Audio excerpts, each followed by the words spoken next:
So, good morning, everybody. Myself, Acharya Vishwant. Let's discuss the optimal physics worksheet of level 1 corresponding to the topic force. It includes all the basic terms, basic facts, and basic concepts related to the force in all the possible dimensions which are of use as per NEET and JEE in physics. So, let's begin. The very first question is that force is a vector quantity. That means it has magnitude, direction, and added by vector laws. Next is the concept of average force. So, average force is defined as the rate of change of linear momentum of a body. So, average force is delta P divided by delta T.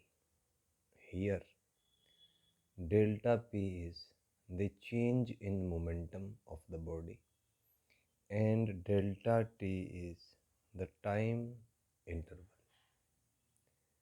Next is instantaneous force, which is dp by dt, that is a differentiation of momentum with respect to time.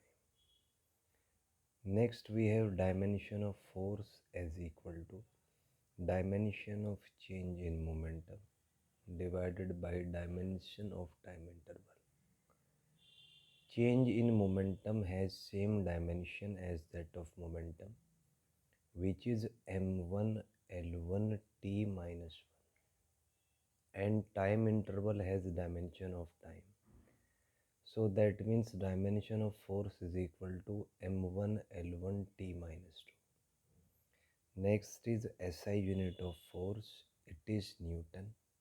Next is CGS unit of force, it is Dian. Next is 1 Newton is equals to 10 raised to power 5 Dian. Next is 1 Dian is equal to 10 raised to power minus 5 Newton. Next is direction of force is along change in momentum. This is a very important concept, that force is in the direction of change in momentum. Next is for constant mass. We can write as F is equal to dp by dt. It can be written as d by dt of mv. It can be written as m into dv by dt if m is constant. And we know that dv by dt is nothing but the acceleration.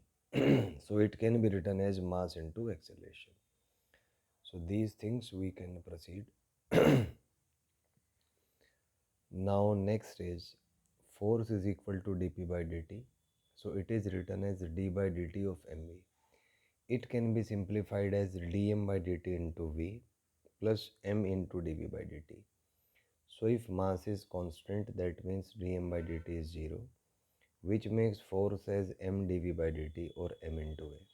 However, if v is constant, that means dv by dt is equal to 0.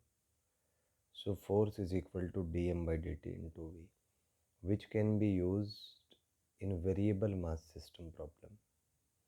Next is momentum time graph analysis.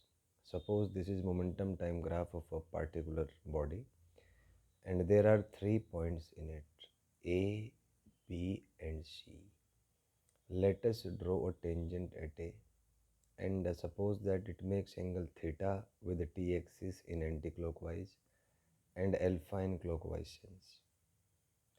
Then force corresponding to point A is equal to tan theta, which is also equal to minus of tan alpha. Now force is positive when theta is acute, force is negative when theta is obtuse, force is 0 when theta is 0 or 180, force is infinite when theta is equal to 90. And dimension of force by length is m1 l0 t minus 2, and dimension of d square f by dt square comes out to be dimension of f upon dimension of t square. It should be remembered that differentiating this does not induce any power on f, as it is just concerned with the lower parameter. So it is m1 l1 t minus 4.